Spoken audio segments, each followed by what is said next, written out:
YouTube channel परीक्षा सहपाठी में आप सभी का हार्दिक स्वागत है। Good evening to all of you. मैं रितु। चलिए, जैसे कि आपको पता है, हम जो अपनी तैयारी करने लगे सीटेट की हम तैयारी कर रहे हैं 2024 की। तो हम जो तैयार कर रहे हैं एनसीईआरटी की हम समरी देख रहे हैं। समरी यानी जो एनसीईआरटी की चैप्टर वाइज हम समरी देख रहे हैं क्लास 6 की। तो क्लास ये आपके कौन सी है? छठी क्लास की। हम विज्ञान की एनसीईआरटी की जो समरी है चैप्टर के अकॉर्डिंग देख रहे हैं। चैप्टर वाइज एक एक चैप्टर हम कर रहे हैं।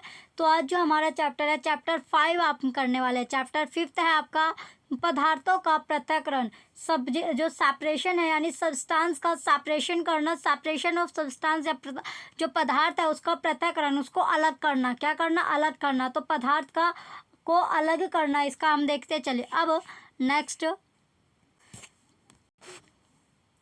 चलिए, ये हमारा चैप्टर 5 है पदार्थों का पृथक्करण। जो पदार्थ है, जो सब्सटेंस है, उनका सेपरेशन करना, सेपरेट करना। कैसे? यानी पदार्थ, तो पदार्थ क्या आपका जो सेपरेशन करना, किसका सेपरेशन करना? सेपरेशन ऑफ सब्सटेंस, सब्सटेंस का पृथक्करण, सब्सटेंस का पृथक्करण, पदार्थों का पृथक्करण। आज हम जो चैप्टर पढ़ेंगे ये हमारा चैप्टर नंबर 5 है क्लास 6 के एनसीईआरटी का।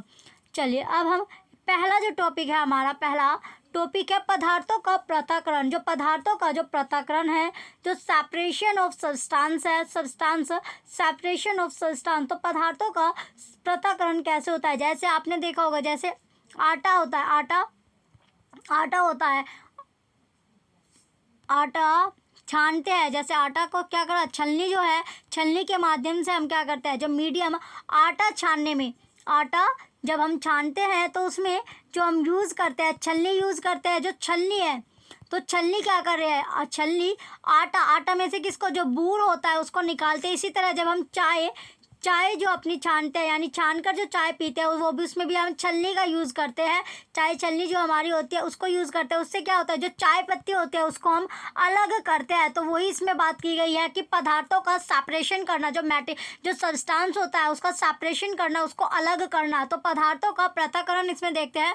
पदार्थों के पृथक्करण का एक एक पॉइंट इसमें देखते हैं। चलिए, सबसे पहले आपका है पहला पॉइंट, चाय बनाते समय चाय की जो पत्तियां को द्रव से छाननी, यानी जो छलनी होती है उसके द्वारा पृथक किया जाता है। तो चाय बनाते समय जब हमारी चाय जो तैयार है, जब हम चाय पीते हैं, यानी पीने के लिए जब हम चाय अपनी बर्तन में जो भी कप वगैरह में हम डालते हैं, तो उससे पहले क्या, हम जो चाय पीने से पहले क्या करते हैं, जो छलनी का यूज़ करते हैं। तो चाय से जो छलनी होती है, चाय छलनी, उससे हम चाय से जो चाय पत्ती होती है उसको अलग करते हैं, उसको अलगाव करते हैं, यानी उसको पृथक करते हैं, अलग करते हैं।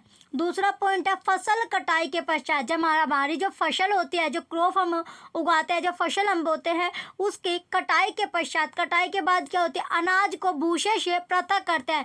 जो अनाज होता है उसको भूसे से क्या करते हैं, पृथक करते हैं, अलग हम करते हैं। तो फसल कटाई में क्या होता है, जब हमारा जो गेहूँ हम बोते हैं, यानी जैसे अब आप क्या, जो सीज़न है आपका नवंबर दिसंबर में, इस टाइम क्या होता है, गेहूँ आपके बोए जाते हैं। गेहूँ की जो फसल है वो बोई जाती है। तो इस समय जो गेहूँ की फसल है, तो और इसके बाद जो आपकी फसल है, ये आपकी अप्रैल मई में जो फसल आपकी कटती है, तो उस टाइम पर क्या होता है, जो गेहूँ आपका पककर तैयार हो जाता है। तो उसके बाद क्या, उसे मशीन में को निकालते हैं। तो मशीन में जो अनाज होता है, अनाज जो है आपका, अनाज और जो भूसा होता है, जो भूस होता है, यानी जो भूसा होता है, उसको क्या करते हैं, अलग करते हैं। तो दोनों चीज़ों को अलग किसके माध्यम से करा, यानी गेहूं से हमें दो चीज़ प्राप्त हुई, एक अनाज और एक भूसा। तो दोनों चीज़ किससे, यानी इसको पृथक करना। तो पृथक करने की हम बात कर रहे हैं, सेपरेशन इसको कर रहे हैं सब्सटेंस का। नेक्स्ट पॉइंट है मक्खन को पृथक करने के लिए दूध या दही का मंथन किया जाता है। तो मंथन, जो मंथन होता है, तो मंथन क्या है कि जो मक्खन है, मक्खन को अलग या पृथक करने के लिए क्या करना होता है, जो दूध है, दूध को हम जमाते हैं। दूध अगर हम जमाते हैं तो क्या बनता है, दूध जमाएंगे तो दही बनेगी। दूध जमाते हैं, दही बनती है, और दही से क्या निकलता है, मक्खन निकलता है।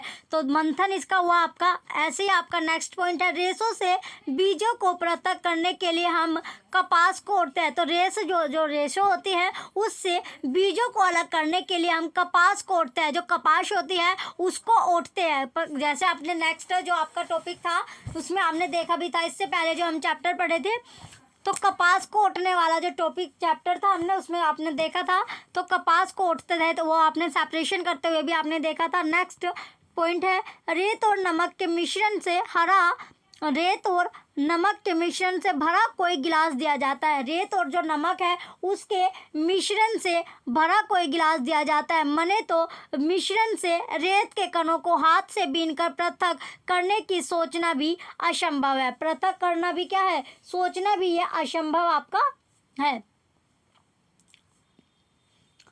चलिए आगे है अब आपका, चलिए इसमें अगर हम इसका एग्जाम्पल देखें, एग्जाम्पल अगर हम देखते कैसे इसको पृथक किया जाता है, कैसे इसको अलग किया जाता है, फिगर के माध्यम से इसको समझते हैं।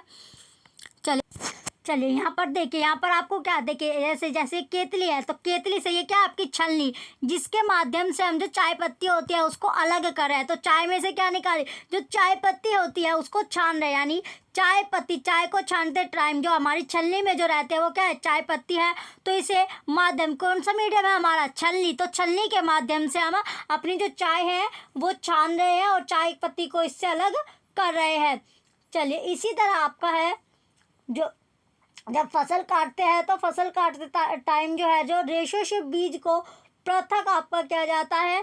इसी तरह आपका जो मक्खन है वो दूध दही से आपका यानी मंथन करके आपका निकलता है। यह आपकी देखिए ये रही आपकी है, रही जिससे आप दूध बिलोते हैं, यानी जिससे जो दूध है वो बिलोया जाता है। तो दूध जब दूध से बनती है क्या, दूध से दही बनी और दही को बिलो कर, दही को यानी इससे बिलो कर क्या निकालते हैं हम, मक्खन अपना निकालते हैं। मक्खन या जो घी होता है उसको निकालते हैं। तो मंथन भी पूछ लेते हैं, तो ये मंथन आपका इम्पोर्टेंट आपका था। चलिए नेक्स्ट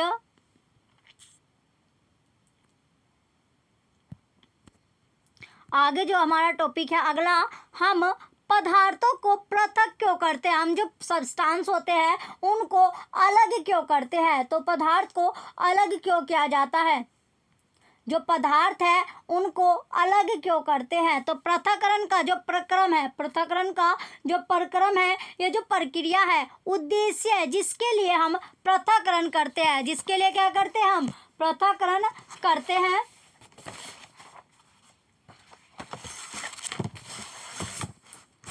पृथक्करण करते हैं तो पृथकृत अवयव को हम क्या करते हैं, तो जो पृथकृत जो अवयव है उनका हम क्या करते हैं। तो इसमें सबसे पहले आता है आपका चावलों से पत्थर अलग करना। तो चावलों से जो पत्थर को पृथक करना या अलग करना, तो चावलों से पत्थर को जब अलग करते हैं तो इसमें क्या होता है, इसमें फिर आपका दूसरा मक्खन प्राप्त करने के लिए, मक्खन प्राप्त करने के लिए दूध का मंथन। तीसरा चाय की पत्तियां पृथक करना, जो चाय की पत्तियां है उसको पृथक करना। तो चावलों से पत्थर को पृथक करना, जब हम पृथक कर देते हैं तो इसमें क्या होगा, इसका होता है अनुपयोगी अवयव को दूर करना। जो अनुपयोगी जो अवयव होते हैं, जो उसमें चावलों में जो पत्थर होते हैं उनको हम दूर करेंगे। ये क्या होते हैं, अवयव होते हैं, इसका कोई भी यानी इसका यूज़ नहीं रहता। जो वेस्टेज होता है अनुपयोगी जो अवयव है उसको दूर करते हैं, दूर हम करते हैं। तो इसमें आपका मक्खन प्राप्त करने के लिए दूध का मंथन। तो दूध का जो मंथन होगा ये होगा दो भिन्न, परंतु दो क्या है, भिन्न भिन्न है परंतु उपयोगी पदार्थों को पृथक करना, ये इसका हो गया। फिर है चाय की पत्तियां पृथक करना, चाय की जो पत्तियां होते हैं वो पृथक करना, यानी हानिकारक जो अवयव होते हैं अथवा जो अशुद्धियों को दूर करते हैं। अशुद्धियाँ जो उसमें होती है इम्प्योरिटी, उसको दूर किया जाता है। नेक्स्ट आगे है, हम जो पृथक अवयव का हम करते क्या है, तो जो पृथक अवयव है उसका क्या करते हैं, तो दो भिन्न परंतु उपयोगी पदार्थ को पृथक करना, यानी जो अशुद्धियाँ को फेंक देते हैं। किसको, जो अशुद्धियाँ है उसको फेंक दिया जाता है, फेंक देते हैं। अनुपयोग, इसमें जो भिन्न होते हैं यानी जो हमने जो क्या हुआ ये आपका देखा था यानी मक्खन, तो इसमें दोनों अवयव का उपयोग करते हैं। तो ये आपका मक्खन वाला था। तो मक्खन में क्या होता है, दोनों जो अवयव होते हैं उनका हम यूज़ करते हैं, दूध का भी दही का भी हम यूज़ करते हैं। इसी तरह आपका है आगे अनुपयोगी, दूसरा है हम अशुद्धियों को फेंक देते हैं। जो अशुद्धियाँ है उसको क्या करते हैं, उसको फेंक देते हैं, अशुद्धियों को फेंक देते हैं। तो ये आपका आएगा इसमें यानी हम जो अशुद्धियाँ है यानी जो चाय छानने के बाद जो चाय पत्ती आती है तो वो अशुद्धियाँ होगी, उसको क्या करते हैं हम फेंक देते हैं। इसी तरह आपका लास्ट है यानी मक्खन प्राप्त, जो हमने देखा था इसमें चावलों से पत्थर को पृथक करके जो अनुपयोगी जो अवयव है उसको दूर फेंक देते हैं। तो वे क्या होते हैं, हम ठोस अवयव को फेंक देते हैं, जो ठोस अवयव उसको क्या कर देते हैं, फेंक देते हैं। ये इसका सही तरह आपका मैच हुआ। चलिए आगे अब हम चलते हैं। नेक्स्ट हमारा है, ये टेबल आपके लिए इम्पोर्टेंट है, ये आपकी जो सीक्वेंस में है किसका क्या है ये आपको पता चल गया। आगे देखते हैं नेक्स्ट जो टॉपिक है हमारा, पदार्थ का उपयोग। पदार्थ जो सब्सटेंस है उसका उपयोग, पदार्थ का उपयोग। एग्जाम्पल के तौर पर इसको देखते हैं तो पदार्थ का उपयोग करने से पहले हमें उसमें मिश्रित जो हानिकारक तथा अनुपयोगी पदार्थों को पृथक करने की आवश्यकता होती है। कभी कभी हम उपयोगी पदार्थों को भी पृथक करते हैं जिनकी हमें अलग से उपयोग करने की आवश्यकता होती है। पृथक किए जाने वाले पदार्थों के कणों के माप अथवा द्रव्य भिन्न हो सकते हैं। ये पदार्थों की 3 अवस्थाओं जैसे ठोस, द्रव और गैस में से कोई भी हो सकती है। इसलिए हम किन्हीं पदार्थों के ऐसे मिश्रण का पृथक्करण कैसे करते हैं जिनके गुण धर्मों में क्या होती है, अत्यधिक भिन्नता पाई जाती है। जो पदार्थ होते हैं, पदार्थ की 3 अवस्था होती है। पदार्थ की कितनी अवस्था होती है, 3 अवस्था होती है। 3 अवस्था में पदार्थ होता है, ठोस होता है, तरल होता है और गैस। तो 3 इसमें आपका होता है। चलिए आगे सबसे पहले हम चलते हैं पृथक्करण की जो विधियां है। तो मेथड जो है किसका, सेपरेशन का, method of separation. Method of separation. तो पहला आता है आपका हस्तचयन। पहले नंबर पर क्या है आपका हस्तचयन, यानी हाथ से उठाना या फिर हाथ से चयन करना, हैंड पिकिंग, इसको बोला जाता है हैंड पिकिंग। हैंड पिकिंग आपका हो गया। तो हैंड पिकिंग होता क्या है, तो पहला पॉइंट है हस्तचयन की इस विधि का उपयोग गेहूं, चावल तथा दालों से कुछ बड़े मिट्टी के कणों, पत्थर तथा भूसे को पृथक करने में किया जाता है। तो हस्तचयन का जो विधि है इसका उपयोग हम करते हैं किससे, यानी जो गेहूं होता है, चावल होता है या फिर जो दालें होती है, जो राइस जो दालें होती है जिसे आप खाते हो, तो उनसे बड़े बड़े जो मिट्टी के जो कण होते हैं या जो पत्थर होते हैं या फिर जो भूसे होते हैं उसको अलग किया जाता है, किससे, हाथ के द्वारा। दूसरा पॉइंट है ऐसी अशुद्धियों की मात्रा प्राय बहुत अधिक नहीं होती। तो ऐसी जो इम्प्योरिटी होती है, इन इम्प्योरिटी की जो मात्रा है वो ज़्यादा अमाउंट में नहीं होती, तो ज़्यादा क्वांटिटी में आपको यह अशुद्धियाँ या इम्प्योरिटी नहीं मिलने वाली।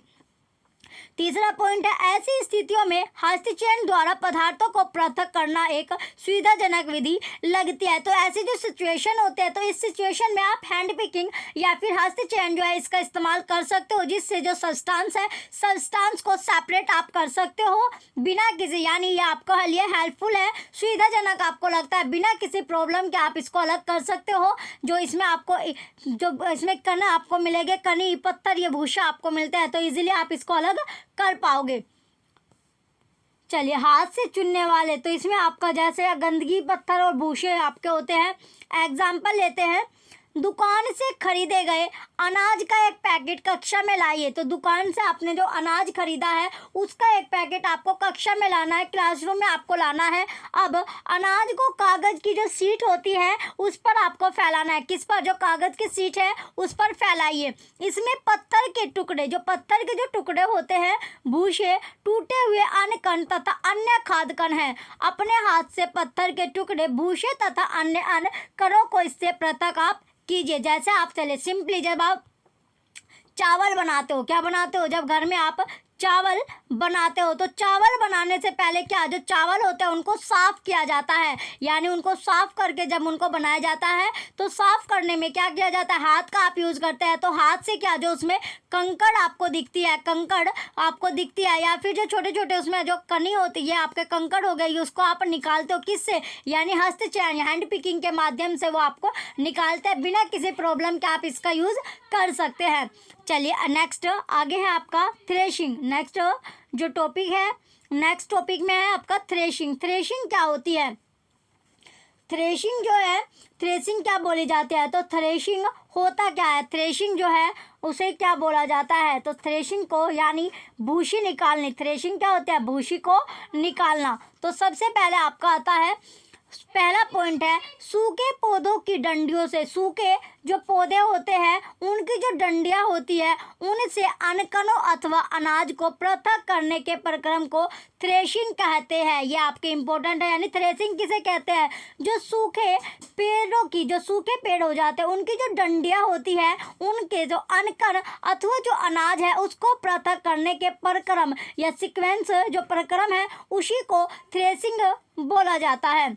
दूसरा पॉइंट है इस प्रक्रम में डंडियों को पीटकर अन्य कणों को पृथक किया जाता है। तो ये जो प्रक्रम है इसमें डंडियों को पीटकर अन्य कणों को, जो डंडी होती है उसको पीटकर अन्य कणों को पृथक किया जाता है, पृथक किया जाता है। तो जैसे आपने सरसों देखी होगी, क्या देखी, जो सरसों होती है पकी हुई सरसों की हम बात कर रहे हैं, सरसों जो है जिससे साग बनाया, ये आपका हो गया सरसों। तो सरसों को जब हम पका लेते हैं, पकाने के बाद उनमें क्या जो है सूख सी जाती है, यानी लकड़ी के, उसमें क्या निकलते हैं आपको, यानी लकड़ी को छेद कर, लकड़ी को पीट कर उसमें से सरसों आपके निकलते हैं। तो दोनों चीज़ क्या, ये भी आपकी यूज़ की है। तो वहाँ से क्या आते हैं, सरसों के आपको बीज प्राप्त होते हैं। तो सरसों के जो बीज है वो कहाँ से, यानी लकड़ी को जब हमने पीटा तब उसमें से सरसों निकलती है। तो सरसों जो है, तो इससे क्या क्या, यानी पीट कर हमने उसे अलगाव क्या, अलग किया है। तीसरा पॉइंट है कभी कभी थ्रेशिंग का कार्य बैलों की सहायता से किया जाता है। कभी कभी क्या होता है, जो थ्रेशिंग है उसका कार्य जो है, उसका जो वर्क है वो बैलों की सहायता यानी बैलों की हेल्प से भी किया जाता है। फोर्थ पॉइंट, नेक्स्ट पॉइंट है अत्यधिक मात्रा के अन्य कणों को डंडियों से पृथक करने के लिए थ्रेशिंग मशीनों का उपयोग भी किया जाता है। तो अत्यधिक मात्रा के जो अनकण हैं उनको डंडियों से पृथक करने के लिए, डंडियों से अलग करने के लिए थ्रेशिंग जो मशीन आती है उनका यूज़ भी किया जाता है। तो थ्रेशिंग मशीन का भी यूज़ इसमें किया जाता है। चलिए नेक्स्ट आगे जो पॉइंट है, एग्जाम्पल इसका है थ्रेशिंग का। एग्जाम्पल क्या है, अपने खेत, जो आपके खेत है अथवा जो खलियान है, खेत जो खलियान है जिसमें आपने गेहूं या चावल का सूखी डंडियों, सूखे पौधों के गट्ठर देखे होंगे। क्या देखे होंगे, गट्ठर आपने देखे होंगे। यानी जब गेहूं आपका होता है, गेहूं तो जो सिंपली जो है गेहूं तो आपने देखे होंगे। तो जब गेहूं मशीन में को निकलवाया जाता है तो उसमें क्या एक, यानी गेहूं काटने के जब फसल, जो गेहूं की फसल काट ली जाती है तो उसकी एक क्या, यानी एक जो पूली बोला जाता है, यानी पूली बनाई जाते हैं। क्या बनाए जाते हैं, जो पूली होते हैं, जिसे यानी पूली इकट्ठे कर करके एक गट्ठर, यानी एक ऊंचा सा ढेर, गट्ठर क्या होता है, यानी ढेर बनाना, क्या लगाना, ढेर लगा दिया जाता है। यानी एक जगह पूली का ढेर लगाकर उसे मशीन में निकाला जाता है। तो मशीन में निकालने के साथ क्या होता है, उसमें गेहूँ और जो भूसा होता है दोनों को अलग कर लिया जाता है। जो भूसा है उसको और जो अनाज है दोनों को अलग अलग कर देते हैं। किसके द्वारा, जो मशीन है। तो मशीन का यहाँ पर यूज़ किया गया किसका, यानी जो पूली जो काटने, यानी गेहूं की जो पूली है। इसी तरह आपका चावल होता है तो चावलों को भी इसी तरह आपका निकाला जाता है, चावलों को भी इसी तरह आपका निकाला जाता है। तो सूखे पौधे से अनाज को अलग करने से पहले धूप में सुखाया जाता है, यानी कटाई करने से, जब हम जो गेहूं है मशीन में निकलवाने से पहले क्या उसको सुखाया जाता है, धूप से दिखाई जाती है, यानी धूप में उसे सुखाने के बाद ही हम उसे मशीन में को निकलवाते हैं। प्रत्येक सूखे पौधे की, जो गाँव में रहते हैं उनको तो सभी को ये पता होगा ये प्रोसेस। तो चलिए अब इसमें आपका है प्रत्येक सूखे सी पौधे की जो डंडी है उस पर अनकण लगे होते हैं। तो जितने भी सूखे पौधे की जो डंडी होती है उन पर क्या लगे होते हैं, अनकण लगे होते हैं। नेक्स्ट अब आपका है, नेक्स्ट टॉपिक है निष्पावन। आगे जो टॉपिक आपका आता है निष्पावन टॉपिक है। तो निष्पावन होता क्या है, चलिए निष्पावन देखते हैं। निष्पावन है क्या, निष्पावन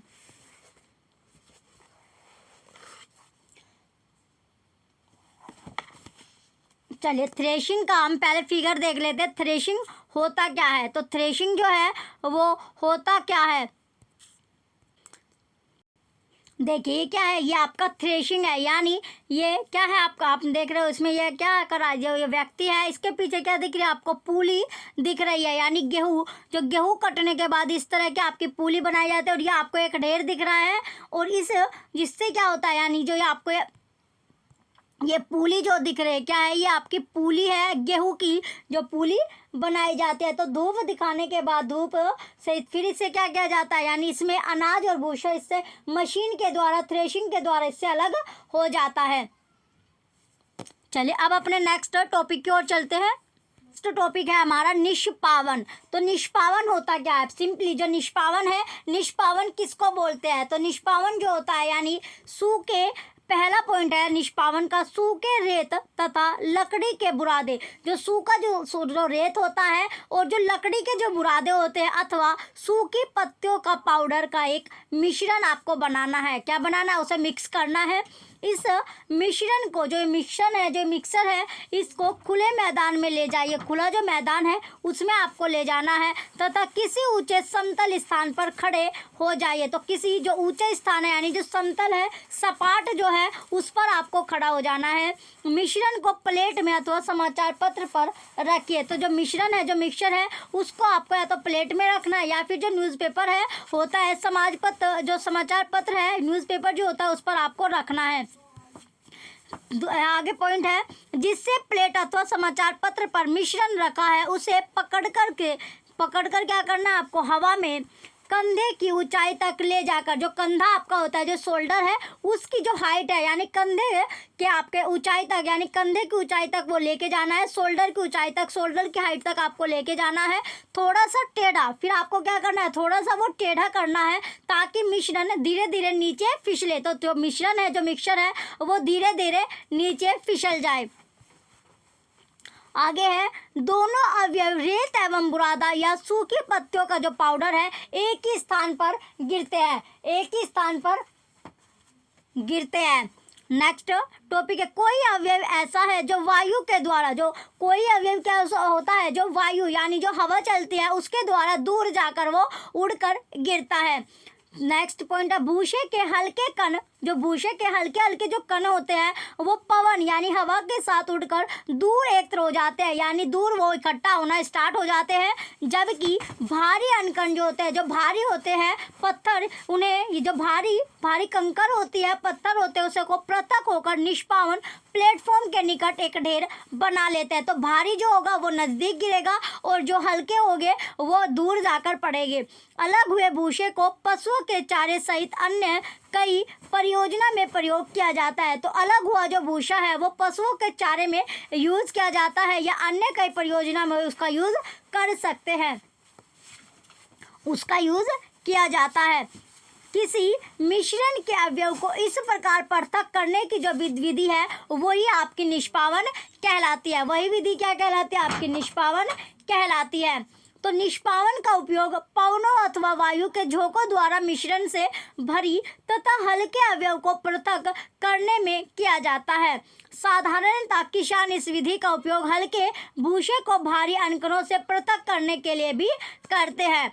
तो ये आपका जो काम है, ये एक तो अनाज के यानी जो गेहूँ आपका होता है, गेहूँ के टाइम पर आपका किया जाता है। दूसरा सरसों, तो सरसों जो पकी हुई सरसों होती है तो उसका जो उसमें जो मिलावट यानी उसमें क्या होता है, सरसों के लिए भी ये आपका यूज़ किया जाता है और गेहूं के लिए भी आपका ये यूज़ किया जाता है। निष्पावन की हम बात करें, चलिए फिगर इसके देखते हैं।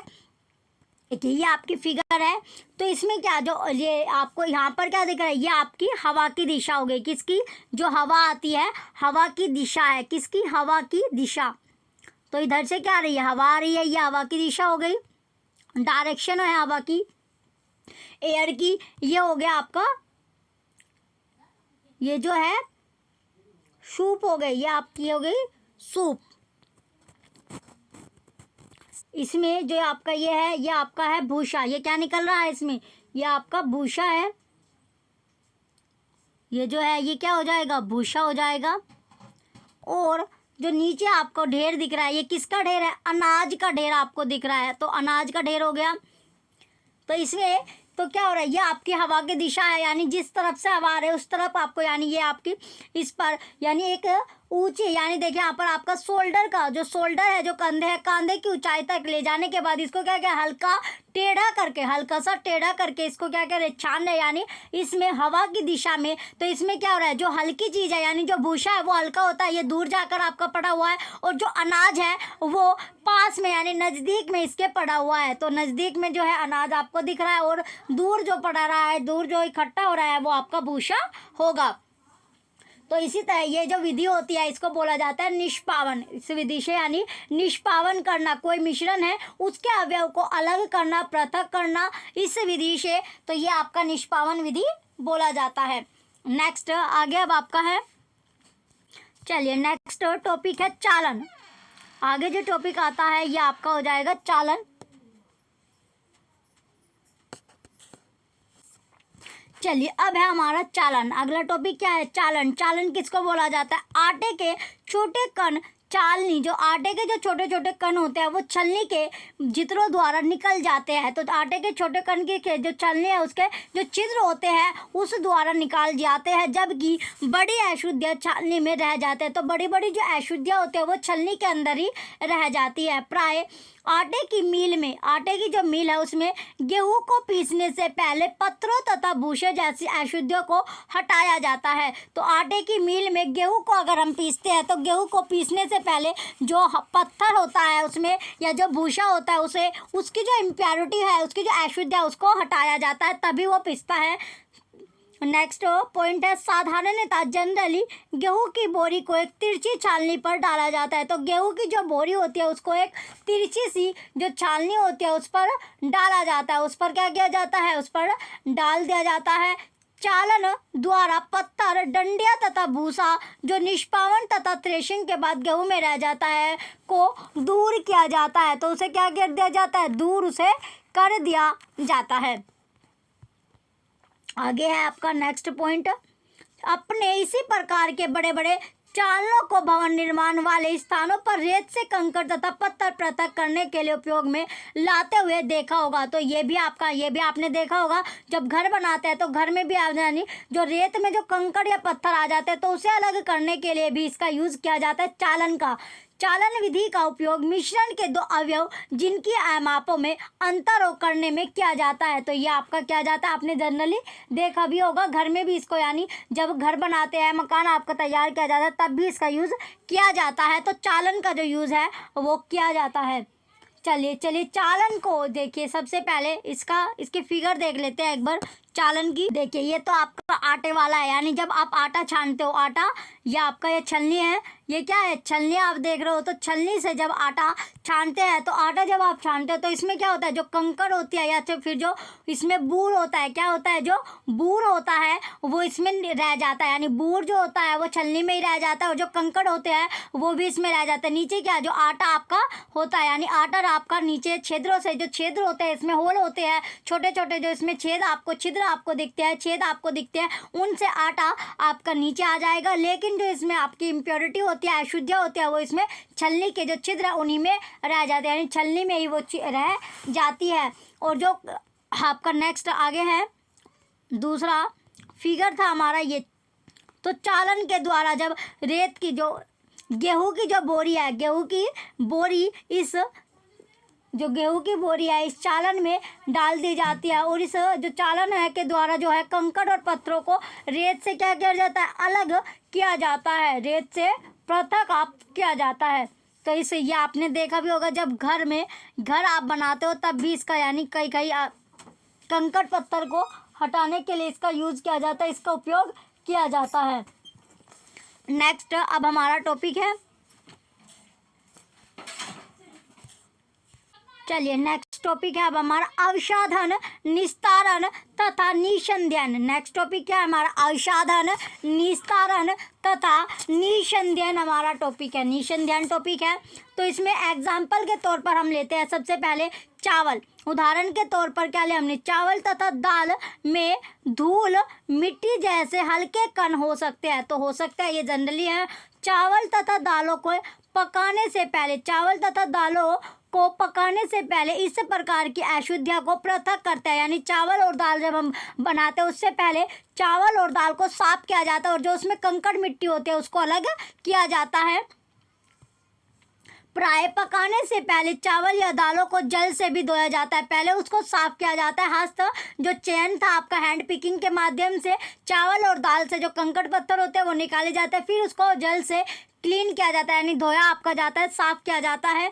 फिर जब आप चावल या दाल में जल डालते हो, चावल और जो दाल है उसमें जल डालते हो, तब उन पर चिपकी हुई अशुद्धियाँ जैसे धूल के कण पृथक हो जाते हैं। तो उन पर जो चिपकी हुई जो धूल होती है, जो डस्ट पार्टिकल उनके ऊपर होते हैं, वो भी क्या हो जाते हैं, अलग आपके हो जाते हैं, पृथक हो जाते हैं। ये अशुद्धियाँ जल में चली जाते हैं। फिर जो ये इम्प्योरिटी होती है वो क्या होते हैं, जल में चली जाती है। बर्तन को थोड़ा सा टेढ़ा करके जल को बाहर गिराया जाता है। फिर बर्तन को थोड़ा सा टेढ़ा करके जल को क्या बाहर निकाला जाता है। तो धोने, जब आप दाल या दाल हो गया, चावल हो गया, तो जब आप इन्हें धोकर बनाते हो, तो इनसे जो इम्प्योरिटी होती है वो आपकी बाहर निकालते हो। तो उस टाइम क्या करते हैं आप, जो बर्तन है उसे थोड़ा सा टेढ़ा करके आप पानी जो है वो बाहर निकाल देते हो। आगे है नेक्स्ट अवसादन। अवसादन किसको बोलते हैं? पहले जो आपका टॉपिक है यानी अवसादन हो, इसका एग्जाम्पल हमने देख लिया। अब देखते हैं अवसादन किसको बोलते हैं। तो अवसादन होता है मिश्रण में जल मिलने पर, जो मिश्रण होता है, जो मिक्सचर होता है, तो मिक्सचर में जल मिलाने पर, मिश्रण जो मिक्सचर होता है उसमें जल मिलाने पर, जल जो मिलाते हैं हम उस पर भारी अवयव के नीचे तली में बैठ जाने के प्रक्रम को अवसादन कहते हैं। तो उसे क्या कहा जाता है, अवसादन आपका कहा जाता है। तो जो पार्टिकल होते हैं यानी मिट्टी और जो जल है उसका अगर हम मिश्रण करते हैं तो इसमें क्या होता है, तो इसमें मिट्टी और इसमें जो चीज़ें हैं वो नीचे बैठ जाते हैं, नीचे आपकी बैठ जाते हैं तली में। तो मिट्टी कहाँ, नीचे आपकी बैठ जाएगी। तो यह हो गया आपका अवसादन। नेक्स्ट है आपका दूसरा निस्तारण। निस्तारण क्या होता है? निस्तारण है अवसादित मिश्रण को बिना हिलाए जल को मिट्टी सहित उड़ेलने को क्रिया को निस्तारण कहते हैं। यानी जो अवसादित मिश्रण है, यानी जो घुला नहीं है, जो अवसादित है, यानी जल में हमने मिट्टी डाली तो मिट्टी जो होगी वो नीचे बैठ जाएगी। तो इसी तरह जो वो अवसादित जो मिश्रण है उसको बिना हिलाए डुलाए, यानी बिना उसके सेक किए, उसको हिलाना नहीं है, उसको सेक नहीं करना, उसे जल को जो है मिट्टी सहित यानी मिट्टी के साथ साथ उसको जो दूसरा जो बर्तन है उसको उड़ेलने को क्रिया को ही निस्तारण जो है वो बोला जाता है। आगे एग्जाम्पल के तौर पर देखते हैं। एग्जाम्पल क्या है? तेल तथा जल को, जो तेल है या जो जल है, वाटर है, उनके मिक्सचर को मिश्रण से इसी विधि द्वारा पृथक किया जा सकता है। यदि द्रव के ऐसे मिश्रणों को कुछ समय के लिए रखा रहने दिया जाए, तो जल के जो इस मिश्रण है, द्रव का जो ऐसा मिश्रण है, उसको कुछ टाइम के लिए अगर आप ऐसे ही रख दो तो वे दो पृथक परतों में बट जाते हैं। तो वे क्या हो गए? पृथक परत जो परत होती है उस पर जो लेयर आ जाते हैं, क्या आ जाती है? दो अलग अलग लेयर में दो अलग अलग जो परत है उनमें वो बट जाएगी, डिस्ट्रीब्यूट हो जाएगी। इसके बाद जो अवयव ऊपरी परत बनाता है उसे निस्तारण द्वारा पृथक कर सकते हैं। तो जो ऊपरी परत बनाएगा, जो अवयव होगा, जो मटेरियल, जो पदार्थ ऊपरी जो परत बनाएगा, ऊपरी जो लेयर है वो बनाएगा, तो उसे निस्तारण के द्वारा हम अलग कर सकते हैं। तो निस्तारण माध्यम से हम उसको अलग कर सकते हैं। नेक्स्ट है आपका निसंवेदन। तो निसंवेदन किसको बोला जाता है? निसंवेदन जैसे है आपका चाय तैयार करने के बाद, चाय जब आप चाय रेडी करते हो, चाय आप बनाते हो, तो चाय करने के बाद, चाय तैयार करने के बाद आप चाय की पत्तियां पृथक करने के लिए आप छाननी यानी छलनी का उपयोग करते हैं। चाय सभी पीते होंगे, तो चाय पीते हो, तो जब चाय जो है आपकी तैयार हो जाती है और आप उसे चाय को पीने के लिए बर्तन में करते हो, तो उससे पहले क्या आप छलनी का यूज़ करते हो और उससे चाय की पत्ती जो है वो अलग करते हो, यानी चाय छलनी से आप उसको चाय को छानते हो और जो चाय की पत्ती है उसको अलग किया जाता है। इसी तरह आपका आगे है दूसरा पॉइंट, निस्तारण विधि का उपयोग करके देखो। तो निस्तारण विधि का उपयोग करके इसमें देखना है, इसके द्वारा कुछ सहायता मिलती है। तो इसके द्वारा आपको कुछ ना कुछ हेल्प मिलेगी। चाय में कुछ पत्तियां अब भी मिलती है, जो चाय में जो पत्तियां होती है, यानी चाय छानने के बाद भी कभी कभी ऐसा होता है कि कुछ जो चाय की पत्ती होती है वो चाय में आपको दिखाई पड़ती है। अब चाय को एक छन्नी में डाल दीजिए, फिर आपको दोबारा से क्या करना है, जो चाय है उसको आपको छलनी में डाल देना है।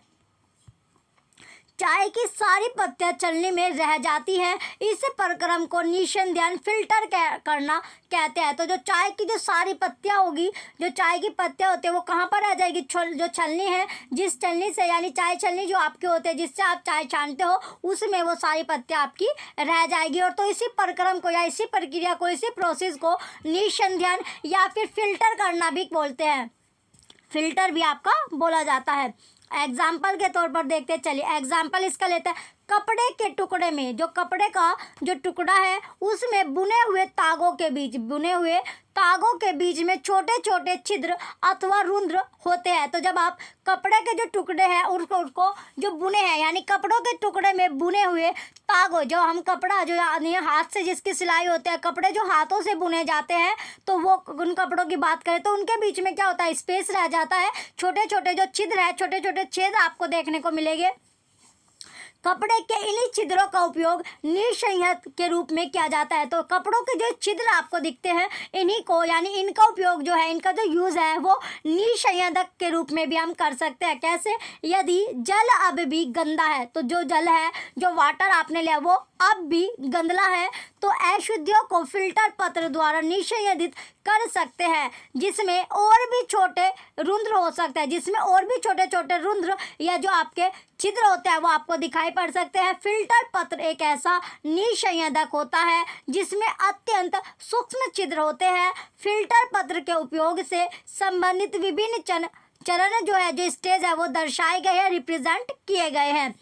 फिल्टर पत्र को शंकु के रूप में मोड़कर कीप में लगा दिया जाता है। तो फिल्टर पत्र को शंकु के रूप में किस पर, जो मोड़कर कीप में लगा दिया जाता है, जो कीप है उसमें लगा दिया जाता है। इसके पश्चात मिश्रण को फिल्टर पत्र के ऊपर उड़ेलते हैं। मिश्रण के ठोस कण इसके छिद्रों से नहीं गुजर पाते तथा फिल्टर पत्र पर ही रह जाते हैं। तो जब एक्सपेरिमेंट आप करते हो, तो एक्सपेरिमेंट के दौरान जो आप फिल्टर पेपर आप यूज़ करते हो, तो फिल्टर को आपको इस तरह आपका फिल्टर लग जाता है। तो उस फिल्टर में जब आप मिक्सचर है उसको आप डालोगे, तो वो जो है इसके जो छिद्र से वो नहीं गुजर पाता और फिल्टर पत्र पर ही वो रह जाएगा। नेक्स्ट आपका है, अगला जो टॉपिक होगा वाष्पन। अगला टॉपिक वाष्पन यानी इवेपोरेशन आपका टॉपिक है। चलिए, इवेपोरेशन जो टॉपिक होगा, चलिए इसमें जो आपका फिल्टर पत्र का उपयोग कैसे करते हैं, शंकु या फिर जो कोन है उसे बनाने के लिए फिल्टर पत्र को मोड़ना। तो ये आपका फिगर दिखाते, चलिए पहले इसके फिगर देख लेते हैं। देखिए ये आपकी फिगर है, तो इसमें क्या कर रहा है, जो ये आपके यानी जो भी फिल्टर पेपर आपने लिया, तो इससे कोन कैसे बनाया जाता है। तो पहले इसको इस तरह, यानी आपने पेपर लिया, दो मोड में आपको करना, फिर इसका कोन इस तरह आपका बनाया जाता है। तो ये आपका कोन बन गया। तो इसमें आपका जो फिल्टर पेपर है ये आपने यूज़ किया, और यहाँ से आप जब मिक्सर है जो आपने बनाया हुआ है वो आप डालोगे, तो जो अशुद्धियाँ होगी वो इसमें फिल्टर पेपर पर ही चिपक जाएगी, और जो यानी जो इम्प्योरिटी होगी वो सारी इम्प्योरिटी किस पर चिपक जाएगी, फिल्टर पेपर पर आपकी रह जाएगी। चलिए नेक्स्ट टॉपिक की ओर बढ़ते हैं। नेक्स्ट टॉपिक हमारा है वाष्पन। तो वाष्पन होता क्या है, वाष्पन है जल को उसके वाष्प में परिवर्तन करने की प्रक्रिया को वाष्पन कहते हैं। जहाँ पर जल होता है, वाष्पन की प्रक्रिया निरंतर होती रहती है। तो जल का यानी इवापोरेशन, तो जल का उसके वाष्प में परिवर्तन, जो चेंजिंग होता है, उस प्रोसेस को ही वाष्पन कहते हैं। जहाँ पर जल होता है वाष्पन की प्रक्रिया नियंत्रण होती रहती है। तो जहाँ पर जल रहता है, जहाँ पर जल आपको यानी जहाँ भी वाटर की मात्रा होगी, वाटर की क्वांटिटी होती है, वहाँ पर जो इवापोरेशन है, इवापोरेट है, उसका जो प्रोसेस है वो निरंतर यानी लगातार चलता रहता है। जैसे जहाँ पर नदी हुई, समुद्र है, नहर है, तो वहाँ पर जो प्रक्रिया है इवापोरेशन वाली वो निरंतर यानी लगातार वो चलती रहेगी। चलिए एग्जाम्पल इसका लेते हैं।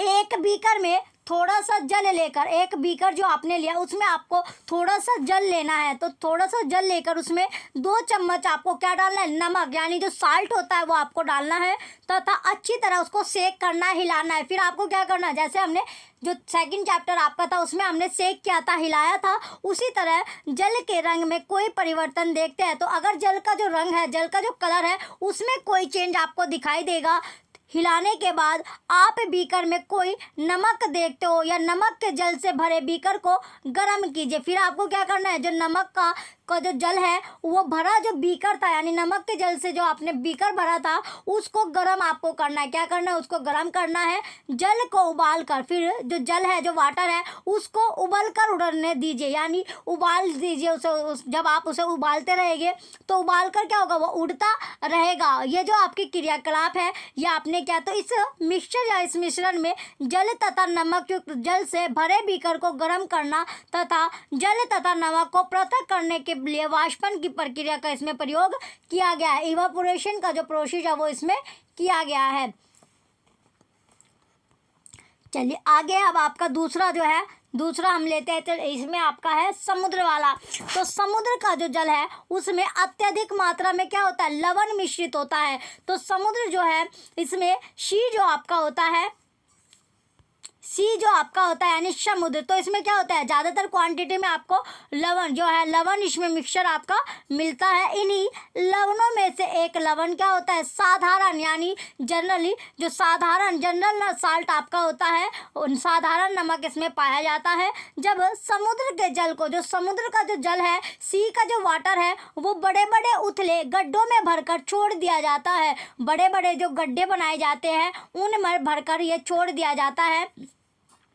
तो सूर्य के प्रकाश से, जब सूर्य का, यानी जब सूर्य का जो प्रकाश है उससे जल जो होगा वो गर्म होकर, जल क्या होता है, गर्म हो जाएगा सूर्य के प्रकाश से। तो फिर गर्म होने के बाद वो वाष्पन यानी इवापोरेट के द्वारा धीरे धीरे वाष्प में बदलने लगता है, वो चेंज हो जाता है। कुछ समय बाद सारा जल वाष्पित हो जाता है। कुछ समय बाद सारा जो जल आप देख रहे होगे वो वाटर था वो इवापोरेट हो जाएगा तथा ठोस लवण नीचे बच जाता है। जो ठोस जो लवण है वो नीचे बच जाते हैं। तत्पश्चात इन लवणों के मिश्रण का शोधन करके साधारण नमक प्राप्त किया जाता है। तो इसके बाद क्या होता है, इन लवणों के मिश्रण से, इन लवणों का जो मिक्सचर था उसका शोधन करके जनरली हमें क्या, जो साधारण जो नमक है, जनरल साल्ट आपको प्राप्त हो सकता है। जैसे अब आपका सर्दियों का विंटर सीजन आपका चल रहा है, विंटर सीजन है, सर्दियों का सीजन आपका स्टार्ट हो चुका है। तो सर्दियों के सीजन में जब आप गर्म जो पानी आप करते हो, गर्म पानी आप करते हो, तो गर्म पानी जब आप करते हो तो जब वो पानी उबलता है तो उससे भी जो वाटर की जो छोटी छोटी जो बूंद है वो क्या, इसमें इवापोरेट आपका होता रहता है। तो वाटर गर्म जब आप करते हो, बॉईल आप करते हो, तो उसमें आपको इवापोरेट का आपको प्रोसेस देखने को मिलेगा। चलिए अब देखते हैं हम जो इसमें समुद्र वाले यानी गड्ढे किस तरह बनाए जाते हैं। इसका जो फिगर है, चलिए ये देखिए, आपको यहाँ पर दिख रहा होगा, ये क्या है, ये आपको पीछे क्या दिख रहा है, ये समुद्र है। तो समुद्र के पास में क्या बनाया हुआ है, ये गड्ढा आपका बनाया हुआ है। तो इस गड्ढे में समुद्र का जो पानी है, जो वाटर है, वो भर दिया जाता है। तो भरने के बाद यानी जो सूर्य होता है, तो सूर्य क्या होता है, जो सूर्य के ताप से, सूर्य की गर्मी से वो जो पानी है वो गर्म होता रहता है और गर्म होने के बाद वो इवापोरेट हो जाता है। और इवापोरेट होने के बाद इसमें जो बचता है यानी पानी इवापोरेट हो जाता है और नमक जो साल्ट है वो आपको मिलता है। तो ये आपका क्या है, ये आपको साल्ट यहाँ पर आपको प्राप्त हो रहा है। तो क्या हो रहा है, साल्ट जो है इस तरह आपको प्राप्त होता है, इस तरह आपको मिलता है। चलिए आगे देखते हैं नेक्स्ट। अब हमारा टॉपिक है और इसी तरह आपका बीकर वाला है। बीकर जो है, तो गरम जो बीकर, ये रहा आपका जो बीकर था, यानी पानी, एक बीकर में हमें जल में नमक डालना था। क्या डालना था, नमक, और उसे क्या करना था, बॉईल करना था, उबालना था। और उबालते हुए जो उसमें वाष्प यानी इवापोरेट वो होता चले जाएगा। जो ऐसे हम उबालते रहेंगे तो वो इवापोरेट होता चले जाता है। नेक्स्ट अब हमारा टॉपिक है अगला। चलिए नेक्स्ट टॉपिक की ओर बढ़ते हैं। नेक्स्ट टॉपिक है हमारा पृथक्करण की एक से अधिक विधियों का उपयोग। जो पृथक्करण है यानी सेपरेशन की इसमें टेक्निक, जो सेपरेशन है वो एक ही टेक्निक नहीं है, एक ही जो विधि है वो नहीं है, एक से अधिक इसमें विधि है, एक से अधिक प्रॉपर्टीज इसमें है। क्या एक ही प्रॉपर्टीज नहीं है कि हम पृथक्करण सिर्फ एक ही इसमें आपकी प्रॉपर्टीज होगी, एक से ज़्यादा प्रॉपर्टीज होती है। चलिए देखते हैं कैसी प्रॉपर्टीज आपके। सबसे पहले आपका आता है, किसी मिश्रण में उपस्थित विभिन्न अवयवों को पृथक करने में केवल एक विधि का उपयोग पर्याप्त नहीं होता। तो एक ही विधि उसमें प्रयोग नहीं की जाती। दूसरा पॉइंट है। ऐसी स्थिति में हमें एक से अधिक विधियों का उपयोग करने की आवश्यकता होती है। तो एक से अधिक विधियों की इसमें आवश्यकता होती है प्रॉपर्टीज की। तो चलिए सबसे पहले अब आपका आता है इसमें आगे क्या है।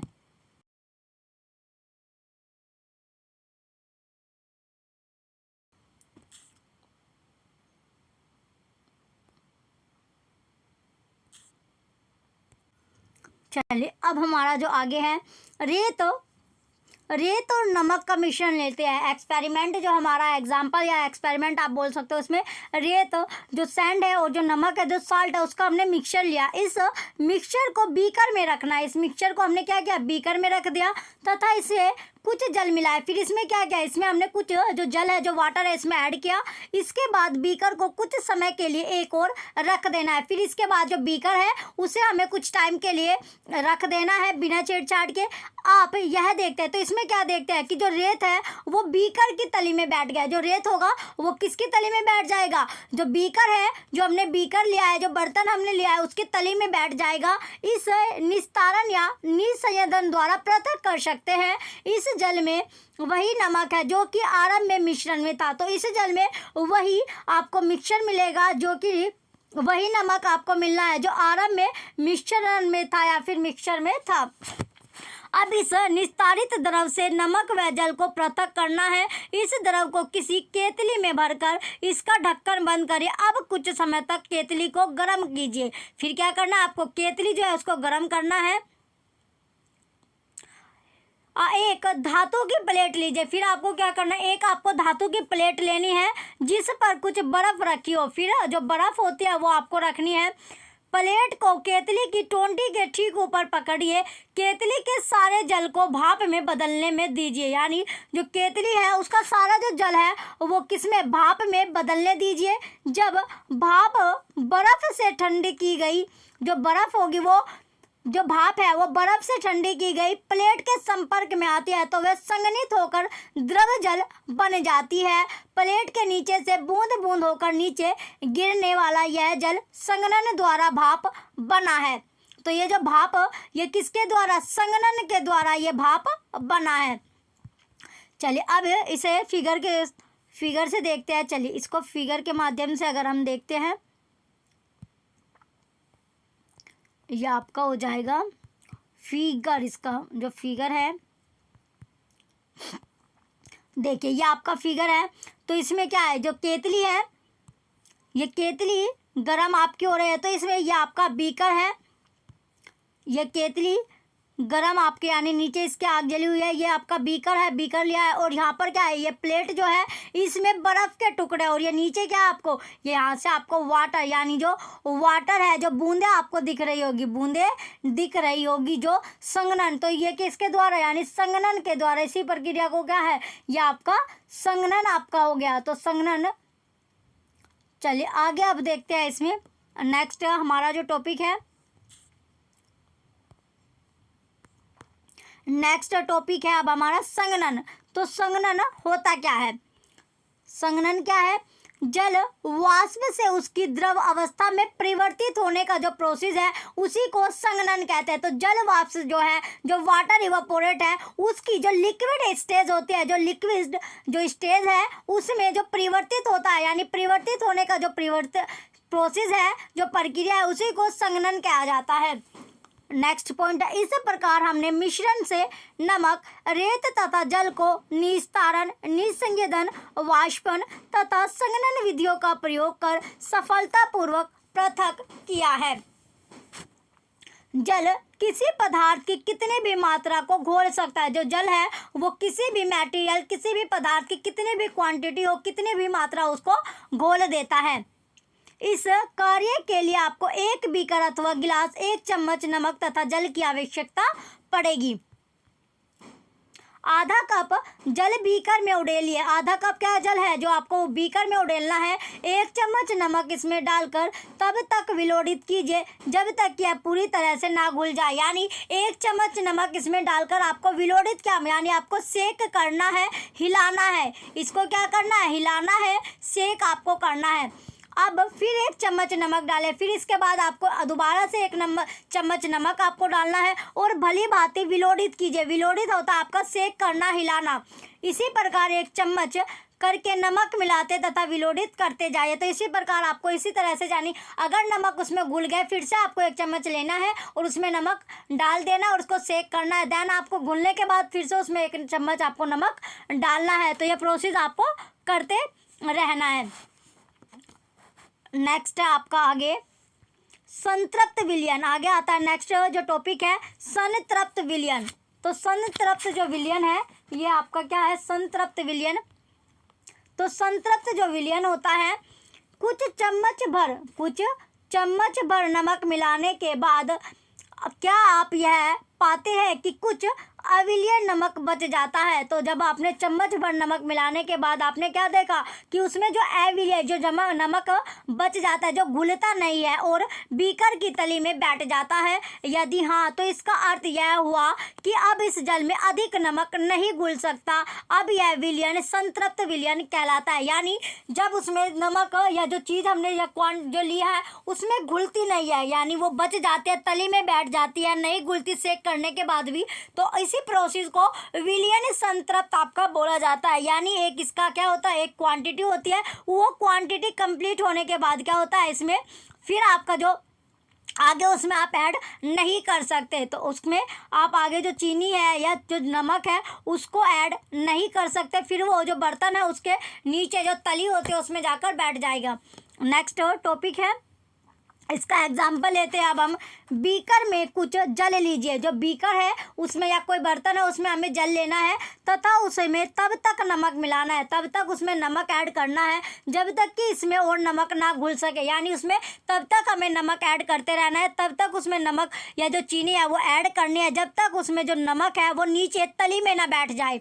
इस प्रकार हमें नमक का जल में संतृप्त विलयन प्राप्त होता है। अब इस संतृप्त विलयन में कम मात्रा में नमक मिलाइए और इसे गर्म कीजिए। फिर क्या करना है, जो संतृप्त विलयन है उसे कम क्वांटिटी में फिर से हमें साल्ट डालना और साल्ट डालने के बाद उसे गर्म करना है। इस गर्म विलयन को ठंडा होने दीजिए। फिर जो गर्म जो विलयन हमने किया है उसके बाद उसको ठंडा होना है, ठंडे करने के लिए रख देना है।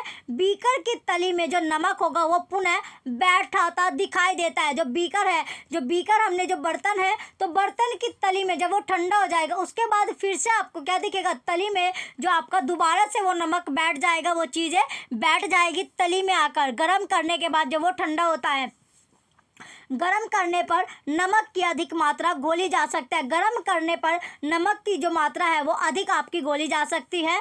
जल में विभिन्न विलय पदार्थों की समान मात्रा घुलती है और जल में विभिन्न जो विलय पदार्थ है उनकी सेम जो क्वांटिटी है, सेम जो मात्रा है वो घुलती है।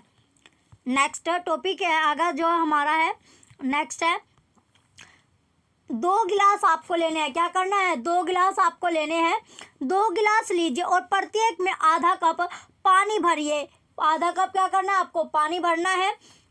1 गिलास में 1 चम्मच नमक मिलाइए और तब तक विलोड़ित कीजिए, तब तक उसको सेक करना है, तब तक उसको हिलाना है जब तक कि वह घुल ना जाए, जब तक वो क्या ना हो जाए, घुल ना जाए। उसमें 1-1 चम्मच नमक की मात्रा विलयन संतृप्त होने तक डालते जाइए। नमक के चम्मचों की संख्या जो कि घोली गई है इसे को चीनी से दोहराइए। इसी को क्या, यानी ये आप रिपीट किसके साथ कर सकते हो, चीनी के साथ ये प्रोसेस आप रिपीट कर सकते हो। तो चीनी भी आपको उसी तरह ऐड करनी है, उसमें हिलाते रहना है, यानी चीनी डालते रहना जब तक वो नीचे ना बैठ जाए। फिर उसको चीनी जब उस पानी में यानी जो चीनी है वो घुलनी बंद हो जाए, फिर आपको उसे गर्म करना है।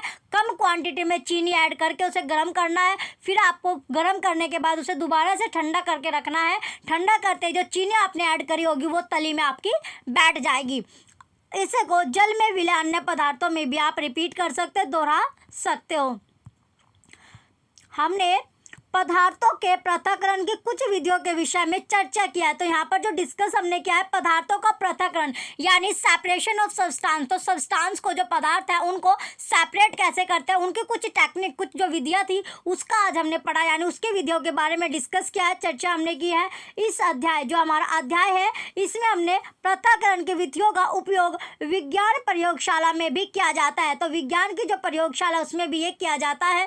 हमने ये देखा, ये सीखा कि पदार्थ जो है, जो मटेरियल है, जो सब्सटेंस है, उसको लिक्विड में घोलने से विलयन बनता है। तो लिक्विड में जो द्रव है अगर हम उसमें घोलेंगे तो उसी से क्या होता है, विलयन बनता है। यदि विलयन में और पदार्थ ना घुल सके तो यह संतृप्त विलयन कहलाता है। और अगर विलयन जो है उसमें अगर पदार्थ जो सब्सटेंस है वो घुलना बंद हो जाए तो इसी को संतृप्त विलयन कहा जाता है। चलिए, ये आपका टॉपिक था, ये आपका आज का चैप्टर था, सेपरेशन करना, यानी सब्सटेंस को कैसे सेपरेट करते हैं, पदार्थों का पृथक्करण कैसे किया जाता है। आपको क्लासेस कैसी लग रही है कमेंट सेक्शन में आप कमेंट करके ज़रूर बताइएगा। Thank you.